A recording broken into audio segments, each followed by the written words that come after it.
Hey guys, it's your buddy Chris at Masingo's Motor Company. 2012 Dodge Ram 1500 5.7 liter Hemi, customer states misfire.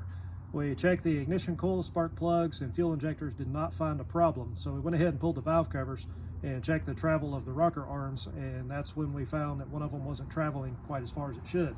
So we suspected a lifter and camshaft problem, and sure enough, you can see that third lobe is badly damaged. The lifter, as you can see there, is pitted, and the body has crashed onto the camshaft. So right there's our misfire.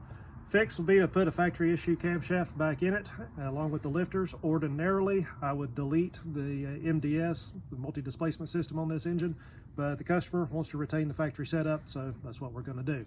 So if you run into a Dodge 5.7 with a misfire, go ahead and check this as part of your diagnostics. You'll probably find your problem. It's Chris at Masingo's Motor Company. Hope that helps. Y'all have a great day.